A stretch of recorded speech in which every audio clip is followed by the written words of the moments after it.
Imaginez la scène de Noël classique que nous connaissons tous. Le bœuf endormi, les parents pleins d'espoir, la nuit paisible et un silence presque sacre.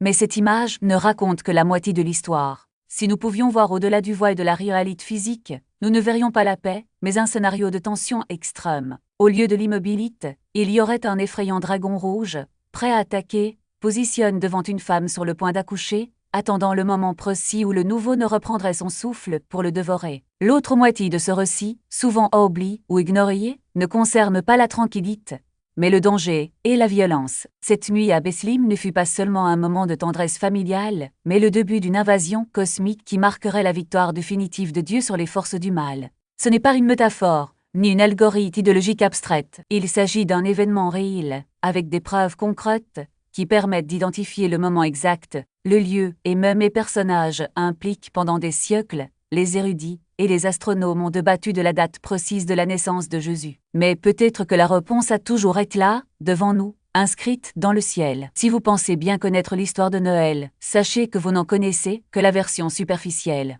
Il est temps d'explorer l'événement qui ébranle les puissances des ténèbres et déclenche une guerre qui résonne. Encore aujourd'hui. Avant de continuer, une petite pause. Si vous travaillez avec des bénévoles d'église, consultez Servec Church, un outil efficace pour responsabiliser rapidement votre équipe et libérer du temps pour ce qui compte vraiment. Pour ceux qui souhaitent approfondir le sujet, j'ai préparé une liste de livres recommandés sur le sujet, avec des liens d'affiliation disponibles dans la description. En fait, je fais cela dans toutes mes vidéos, donc il y a toujours du matériel supplémentaire pour ceux qui veulent approfondir. Et si vous préférez écouter, ces épisodes sont également disponibles sur Spotify et Apple Podcast maintenant. Revenons à la guerre. Avant d'aller plus loin, il est important de préciser une chose.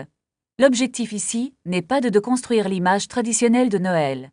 La paix dans la crèche est terrible. Mais nous devons comprendre le prix de cette paix. Nous célébrons la paix sur terre, mais nous oublions souvent que cela n'a été possible que parce que, dans les cieux, une violente bataille était en cours. Il ne s'agit pas ici de dévaloriser la scène principale, mais d'élargir le contexte qui la rend encore plus significative. Car, lorsqu'on analyse la réalité spirituelle derrière ce moment, on se rend compte que la naissance de Jésus a été bien plus qu'un instant de douceur familiale. C'était la raconte d'un territoire occupé.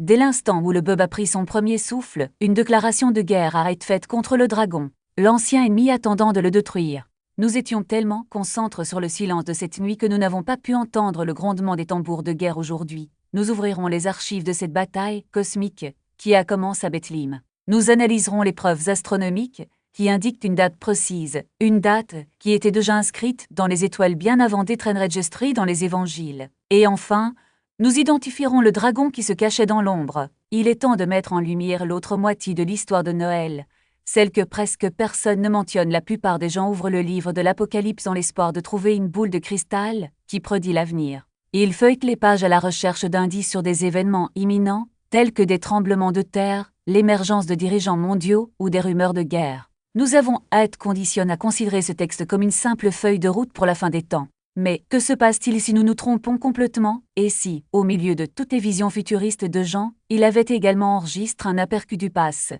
Un flashback d'un cataclysme presque oublié qui s'est produit exactement au même moment que la naissance de Jésus. Pour comprendre toute l'histoire de Noël, nous devons revenir au chapitre 12 de l'Apocalypse. Jean interrompt le récit de la fin des temps pour nous montrer la guerre cosmique qui commence dans la jeune et atteint son point culminant à Bethléem. Il dirige notre regard vers le ciel et nous présente un dragon, positionne face à une femme en travail, prête à dévorer son enfant dès sa naissance. Il décrit une bataille céleste qui ébranle les forces des ténèbres et explique pourquoi les conflits spirituels menacent encore les gens aujourd'hui. Aujourd'hui, nous examinerons les preuves, y compris celles écrites dans les étoiles, pour déterminer la date exacte de la naissance de Jésus et découvrir pourquoi le Noël que nous connaissons et aimons ne représente en réalité que la moitié de l'histoire. Revenons au chapitre 12 de l'Apocalypse, verset 1. Un grand signe apparut dans le ciel. Une femme vêtue du soleil, avec la lune sous les pieds et une couronne de 12 étoiles sur la tête. Nous pouvons nous arrêter ici, car ce passage apporte déjà un inconfort immédiat à de nombreux lecteurs modernes. Jean dit qu'il a vu un signe dans les cieux. Lorsque nous entendons le mot signe, nous pensons immédiatement au miracle.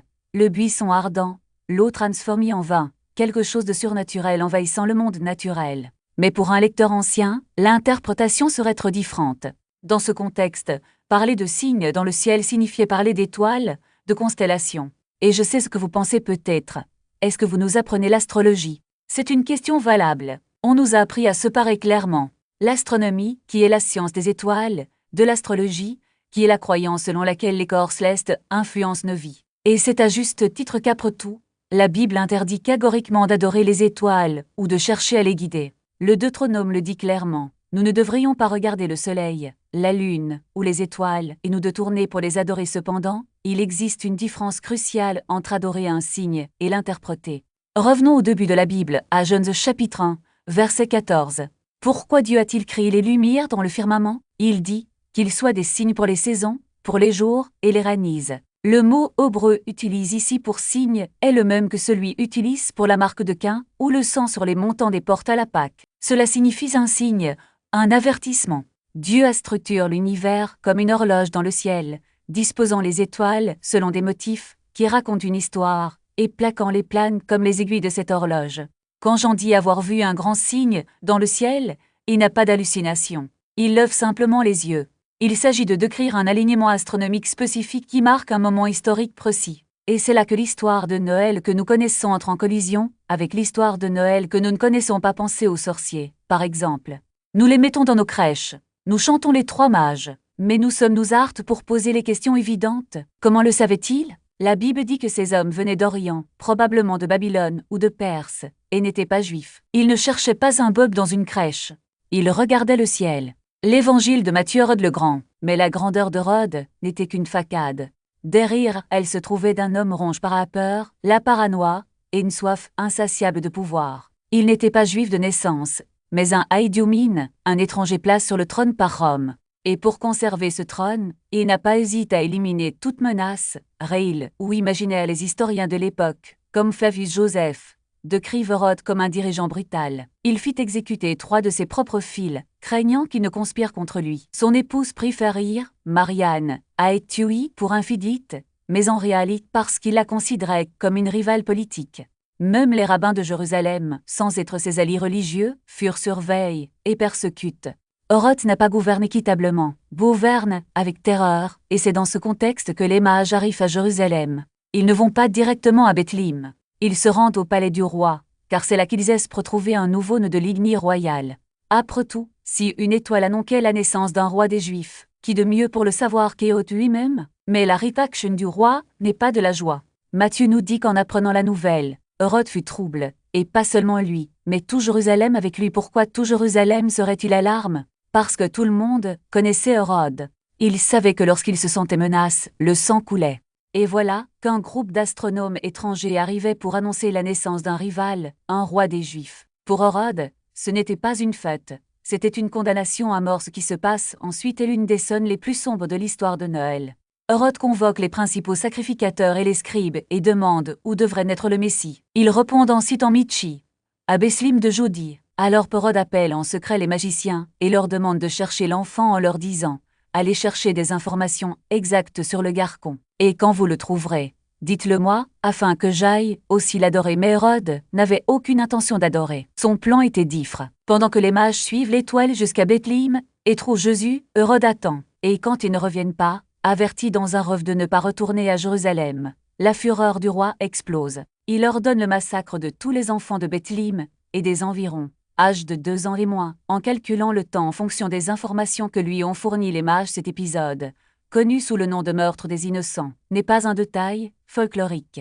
Il s'agit d'un événement historique attesté par des sources anciennes, comme Flavius Joseph lui-même, qui relate la cruauté d'Hérode dans ses dernières années. Et ici, le lien avec le dragon d'Apocalypse 12 devient d'une clarté effrayante. Le dragon n'est pas une métaphore abstraite, il est Hérode, ou plutôt le cyste de pouvoir qu'il représente, un cyste qui se nourrit de la peur, qui dévore les innocents pour maintenir son pouvoir. Mais pourquoi Hérode, un roi humain, serait-il décrit comme un dragon à 7 têtes et 10 cornes? Car dans le langage prophétique, le dragon n'est pas qu'un individu. C'est le symbole d'un empire, d'une structure d'oppression qui se répète tout au long de l'histoire. Les 7 têtes représentent les 7 empires qui, selon la tradition biblique, dominaient le peuple de Dieu, l'Égypte, la Syrie, Babylone, la Perse, la Grèce, Rome. Et tout d'abord, le cyste de violence qui commença dans la Genèse, lorsque Caïn tua Abel les 10 cornes, à leur tour, indique une alliance de puissances plus petites qui soutiennent ce système. Dans le cas d'Hérode, ce sont les chefs religieux qui le soutenaient, les gouverneurs romains qui le maintenaient sur le trône, les soldats qui exécutaient ses ordres. Le dragon n'agit pas seul. Il a besoin de collaborateurs, de personnes qui, par peur ou par intérêt, se plient à son jeu, et c'est là que l'histoire de Noël devient encore plus surprenante. Car malgré toute la fureur du dragon, malgré toute sa puissance, il échoue. Le garçon n'est pas dévore. Joseph, prévenu dans un rêve, s'enfuit en Égypte avec Marie, et Jésus, échappant au massacre. Hérode meurt peu de temps après, mais le Messie survit. Le dragon ne peut pas détruire ce que Dieu a promis, mais la bataille ne s'arrête pas là. Le dragon n'abandonne pas. Il change juste de stratégie. Des années plus tard, lorsque Jésus commence son ministre, le même système de pouvoir l'attaque à nouveau. Les chefs religieux l'accusent de blasphème. Rome le crucifie, et au moment où il semble que le dragon a vaincu, que le Messie est mort, quelque chose d'extraordinaire se produit. La résurrection, le dragon d'Apocalypse 12, n'est pas seulement Hérode. Il est la peur, la violence, l'oppression qui s'élève contre la vie chaque fois qu'elle menace le statu quo. Il est le Christ qui dit « Il ne peut y avoir de roi par moi ». Mais le conte de Noël nous montre que même lorsque le dragon semble invincible, Dieu l'a déjà écrit la fin. L'enfant, né à Bethléem, n'est pas devenu un autre roi sur le trône d'Hérode.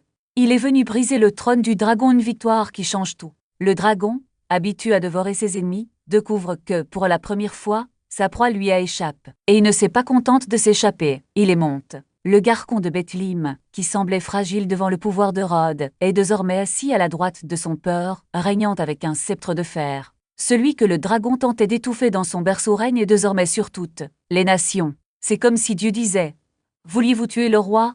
Pour l'instant, le roi est vivant et vous êtes vaincu. » Mais le dragon n'est pas du genre à accepter la défaite en silence. Frustre, il tourne sa fureur contre la cible la plus proche, la femme. S'il ne peut atteindre le fils, il tentera de détruire la mère. Et ici, le langage de John devient encore plus symbolique. La femme n'est pas seulement Marie, la mère de Jésus. Elle est Israël, le peuple de Dieu, la communauté qui engendre le Messie. Elle est l'Église, l'épouse qui porte en son sein l'espérance du monde. Le dragon ne se contente donc pas de persécuter des individus, il veut exterminer toute la lignée. C'est pourquoi, tout au long de l'histoire, nous voyons des empires, des idéologies et des systèmes entiers s'élever contre le peuple de Dieu. L'Égypte de Pharaon, la Babylone de Nabuchodonosor, la Rome de Néron, les régimes totalitaires d'X siècles. Tous reptent, d'une manière ou d'une autre, le geste d'Hérode. Si je ne peux pas tuer le roi, je tuerai ses fils. Mais notons le détail crucial. La femme n'est pas livrée à elle-même. Dieu lui a déjà préparé une place dans le désert. Ce n'est pas n'importe quel refuge, c'est un lieu de ravitaillement où elle est nourrie pendant 1260 jours. Ce nombre n'est pas aléatoire. Dans la Bible, le désert est l'espace de dépendance radicale à l'égard de Dieu. C'est dans le désert qu'Israël a appris à faire confiance à la manne, à l'eau du rocher, à la nuit qui les guidait. C'est dans le désert qu'Élie était soutenu par des corbeaux et une pauvre veuve. Et maintenant, les femmes, le peuple de Dieu, ils sont amenés, non pas comme punition, mais comme protection. Le dragon peut rugir, il peut envoyer ses armies, il peut essayer de la noyer dans un fleuve de persécution comme Jean le décrit plus tard. Mais là, dans le lieu que Dieu a préparé, elle est en sécurité, et c'est là que l'histoire prend une tournure surprenante. Le dragon, réalisant qu'il ne peut pas vaincre la femme, descend sur terre avec une grande colère. Il sait que son temps est compte, alors il fait ce qu'il a toujours fait, recruter des alliés. Jean décrit une scène impressionnante. Et le dragon fut irrité contre la femme, et alla faire la guerre au reste de sa postérité, qui garde les commandements de Dieu et ont le témoignage de Jésus. Apocalypse 12h17. Soudain, la bataille cesse d'être uniquement contre la femme et s'éteint. Le dragon n'attaque plus seulement le Messie ou Israël. Il persécute tous ceux qui portent la semence de la promesse. Chaque chrétien, chaque communauté vivant sous la seigneurie du Christ devient une cible. Mais pourquoi le dragon se soucie-t-il autant de ses petits ? Parce qu'il sait quelque chose que nous oublions souvent. La victoire du Christ n'est pas seulement un événement de passe. C'est une réalité qui se propage dans le prose. Chaque fois qu'un disciple de Jésus choisit d'aimer au lieu de haïr, de pardonner, au lieu de se venger, de servir au lieu de dominer, le dragon perd du terrain. Chaque fois que l'Église annonce l'Évangile, grille les malades, accueille les marginalisés ou résiste à l'injustice, elle écrase pratiquement la tête du serpent. C'est pourquoi l'ennemi n'abandonne pas. Il ne peut pas toucher le Christ ressuscite, mais il peut essayer d'étouffer son influence dans le monde, et c'est là que l'histoire devient personnelle. Parce que si vous lisez ceci, vous faites partie du reste de votre progéniture. Vous faites partie de ceux qui gardent les commandements de Dieu et qui ont le témoignage de Jésus. Cela signifie qu'à un moment donné, le dragon s'en prendra également à vous, pas nécessairement avec des armes ou des épis, mais avec des mensonges, des distractions, de la peur et du désespoir. Il murmurera que vous n'êtes pas assez bon, que Dieu vous a abandonné, que la foi ne sert à rien. Il tentera de vous convaincre que le monde est trop grand, que le mal est trop fort, et que votre petite lumière ne fait aucune différence. Mais rappelez-vous, le dragon a déjà perdu. Il a déjà été vaincu sur la croix. Il a déjà vu son royaume s'effondrer lors de l'ouverture du tombeau. Et maintenant, même dans sa fureur, il ne peut agir que dans les limites que Dieu lui permet. La question n'est donc pas de savoir si le dragon viendra, mais comment vous réagissez lorsqu'il viendra. La femme, dans le désert, ne combattait pas par ses propres forces. Elle était portée par les ailes de l'aigle. Toi et moi ne sommes pas seuls non plus. Le même Dieu qui a préservé Israël en Égypte, qui a caché Élie dans le désert, qui approche l'Église dans les catacombes, nous prépare une place. Un endroit où, même au milieu de la tente, nous sommes nourris, entretenus, soutenus. Le dragon peut rugir, mais il ne peut pas gagner, parce que le garcon de la Bethléem est déjà sur le trône. Et le trône de Dieu n'est pas seulement un lieu de pouvoir, c'est un lieu de sécurité. C'est ici que nous sommes appelés. Non pas pour échapper au monde, mais pour y vivre avec la certitude qu'à la fin, le dragon est déjà vaincu. Et nous sommes déjà du côté des gagnants lieux de promesse. Et c'est cette même image que Joao utilise ici. La femme ne vole pas littéralement, elle est partie. Dieu ne l'abandonne pas au milieu de la persécution. Il la soulève, la protège et la soutient dans un lieu sûr, loin de la portée du serpent. Cet endroit dans le désert n'est pas n'importe quelle cachette. C'est un refuge préparé par Dieu, où elle est nourrie et gardée. Le détail curieux est le temps, un temps, des temps et un demi-temps. Cette expression apparaît dans Daniel 7, 25 et 12, 7, et les érudits s'accordent à dire qu'elle fait référence à une période de 3 ans et demi, ou symboliquement, à un temps d'épreuve que Dieu contrôle. Ce n'est pas une coïncidence. Cela nous rappelle que même lorsque le dragon semble avoir le dessus, l'horloge est entre les mains de Dieu. Il détermine le début, le milieu et la fin de l'histoire, mais le dragon n'abandonne pas. Verset 15. Alors le serpent jeta de sa bouche de l'eau comme un fleuve après la femme, afin qu'elle soit emportée par le courant. L'eau dans la Bible symbolise souvent le chaos, le danger, les forces incontrôlables. Pensez au déluge, à la mer Rouge, au temple qui menaçait les disciples dans la barque. Ici, le dragon tente de noyer la femme, non pas avec un déluge littéral, mais avec des vagues de persécution, de mensonges, de pression et de peur. Il veut l'arracher à la protection de Dieu pour qu'elle se sente seule, abandonnée et sans issue, mais le sol s'ouvre. Verset 16. La terre aide à la femme en ouvrant la bouche et en engloutissant le fleuve que le dragon avait chassé de sa bouche. La Creation elle-même se dresse contre l'ennemi. Dieu n'a pas besoin de miracles spectaculaires pour protéger les siens. Parfois, il utilise ce qui est déjà là, la terre ferme, le roc, le lieu sur qui la prépare. Le dragon jette tout ce qu'il poste et le sol l'engloutit. C'est une image puissante. Le mal peut faire rage, il peut lancer des vagues de destruction, mais au final, il n'a aucun pouvoir sur ce que Dieu soutient, et puis, frustre, le dragon change de stratégie. Verset 17. Et le dragon se mit en colère contre la femme, et alla faire la guerre au reste de sa descendance, qui garde les commandements de Dieu et ont le témoignage de Jésus. Il ne peut pas toucher la femme, l'Église dans son ensemble, le peuple de Dieu dans son ensemble, parce qu'elle est proche. Alors, il tourne sa fureur contre les individus. Pour toi, pour moi, pour ceux qui, au quotidien, choisissent d'obéir à Dieu et de garder vivante la mémoire de Jésus, c'est la bataille dans laquelle nous vivons aujourd'hui. Ce n'est pas une guerre d'armes, mais de choix. Le dragon ne peut pas nous accuser devant Dieu, l'AD a déjà été pays. Alors il essaie de nous accuser nous-mêmes. Et il murmure, « Tu n'es pas assez bon, Dieu ne t'écoute pas, tu as trop échoué, cela ne changera jamais. » Il nous jette à la figure les mêmes choses qu'il présentait dans la course l'Est, nos erreurs, nos faiblesses, nos doutes. La différence est que désormais, il n'a plus le pouvoir de le faire. Le verdict a déjà été rendu, non coupable, mais l'ennemi est ruse. Il sait que même sans pouvoir légal, il peut nous faire douter du verdict. Il attaque donc là où nous sommes les plus vulnérables. Dans l'esprit, dans le cœur, dans les circonstances. Il utilise la fatigue, la déception, la routine, la douleur. Cela transforme la vie en un champ de bataille, où, souvent, le plus grand combat n'est pas contre le monde extérieur, mais contre les voix qui se font entendre en nous. La bonne nouvelle est que la même arme qui a vaincu le dragon au ciel est à notre disposition sur terre. Verset 11. Ils l'ont vaincu à cause du sang de l'agneau et à cause de la parole de leur témoignage. Le sang de Jésus est la preuve que la dette a été payée. Le témoignage est notre réponse. Nous ne restons pas silencieux. Nous ne nous abandonnons pas. Nous déclarons à haute voix ce que Dieu a déjà fait. Lorsque le dragon murmure, « Tu n'es bon à rien », nous répondons, mais Jésus est bon pour moi. Lorsqu'il dit Dieu t'abandonne, on se souvient, il a promis de ne jamais me quitter et voici le plus beau de taille. La victoire ne dépend pas de notre force. Les ailes de l'aigle ne nous appartiennent pas, elles nous sont données.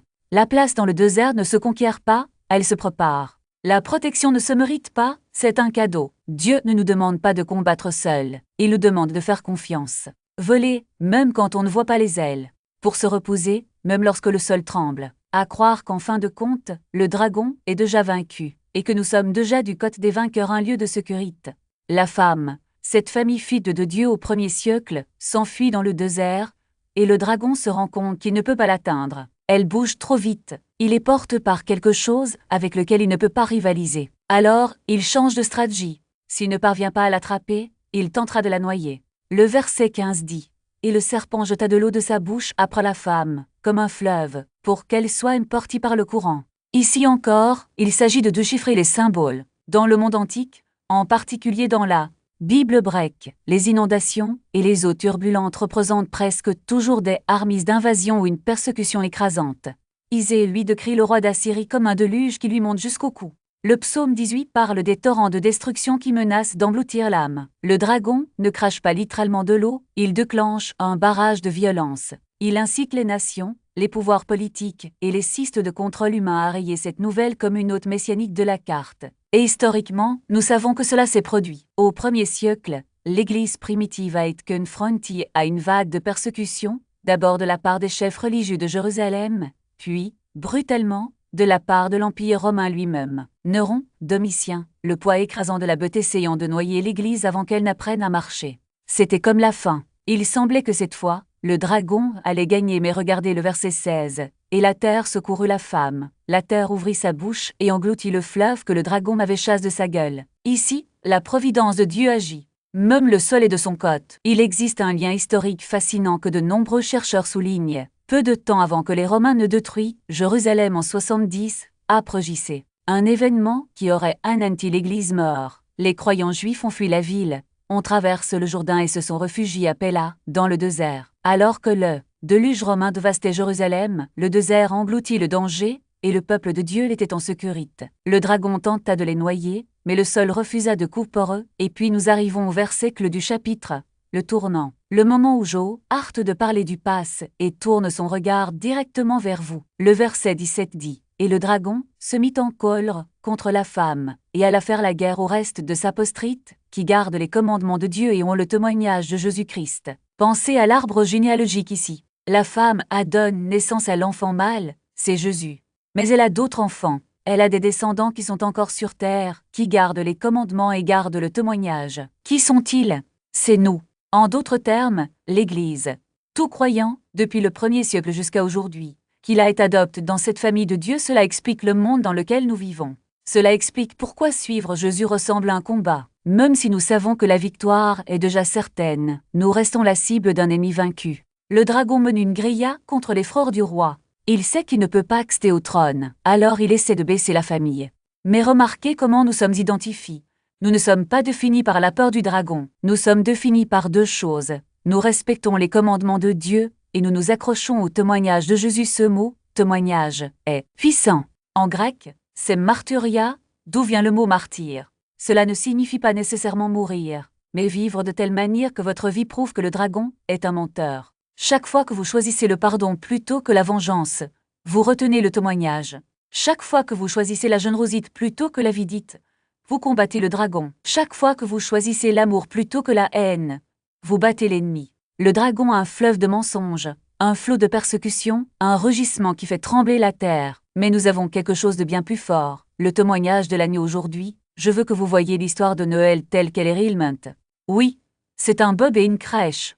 Mais c'est aussi l'invasion qui a brisé les reins du dragon. C'est l'histoire du roi descendu pour sauver sa famille. Un roi qui a chassé l'accusateur du tribunal et nous a préparé un lieu sûr.